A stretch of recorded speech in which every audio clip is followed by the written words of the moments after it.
Hey, in this short video, we're gonna cut these parts utilizing the Shaper Origin. My wasteboard is a little bit chewed up, so rather than using double stick tape, which is not holding parts securely anymore, I'm just gonna screw these down. Time to make some more wasteboards.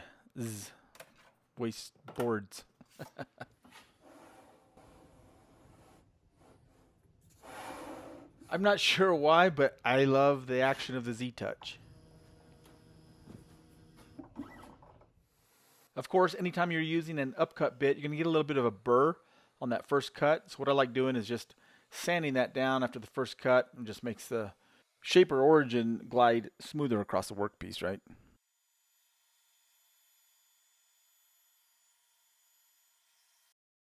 Oh, incidentally, here on the last pass, I turn auto pass off.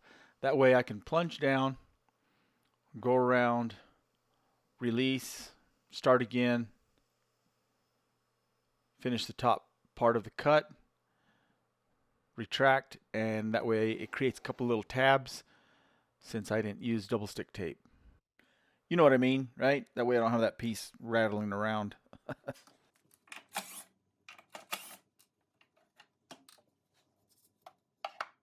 Obviously, here I'm just splitting the two at the bandsaw, and if you don't have a bandsaw, you can just make two thinner pieces, right? Just cleaning things up here at the edge sander, or you could use a belt sander, or you could just do it by hand. Lots of ways to do things. I find so many uses for double stick tape. It's that third hand that you need sometimes, right? So here I got the angle that I want, approximately. Hold it down with a double stick tape, make sure the phone's going to fit right, and then I can mark those angles. And we'll just sand that here at the edge sander again. Here you can see I'm using a block of wood to keep the small part perpendicular, right?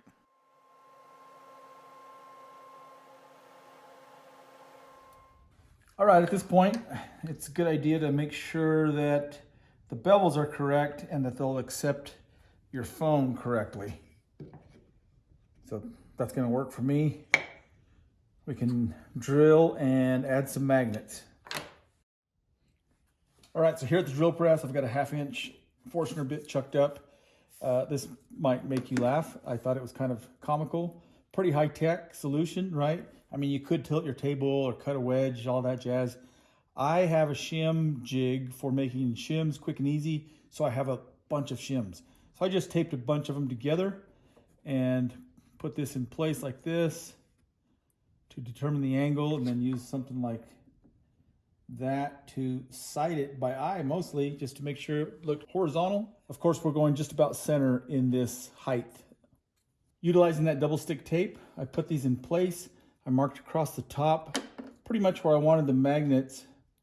If you get too close to the end, you could drill through.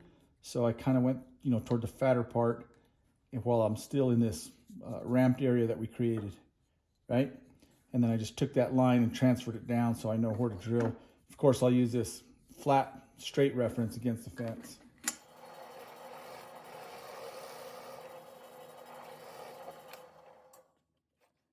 You really don't want to go too deep, and be careful checking it because they might fit so good you can't get them back out. That's what happened on the first one I made.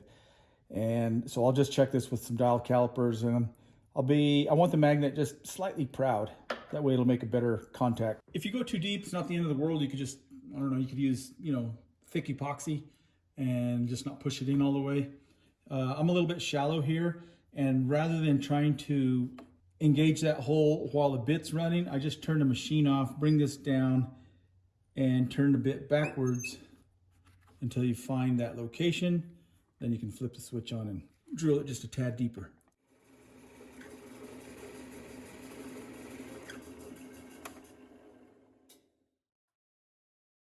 Look at this one.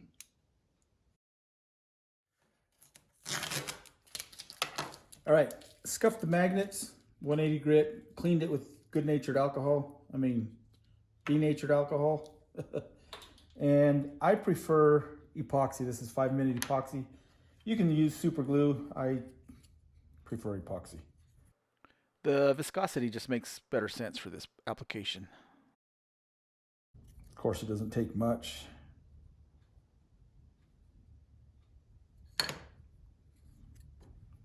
Might not even need it.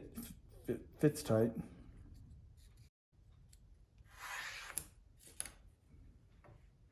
I just, so you get the orientation right for the polarity, I just do them like this. I've made a lot of mistakes putting magnets in the wrong orientation.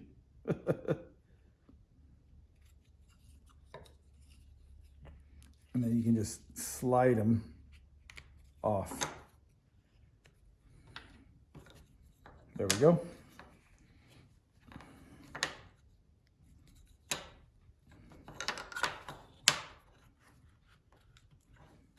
That's gonna work.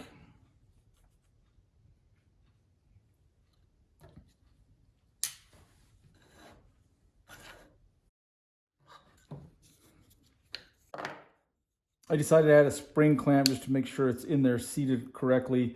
And since these jaws are almost closed, there's not a lot of spring tension. So an easy or a little trick you can do is open one up like that, and that's going to add a bit of pressure. Yeah? Oh yeah. Hey, good morning. So let's check this out. This 5-minute epoxy should be dry. It's been overnight.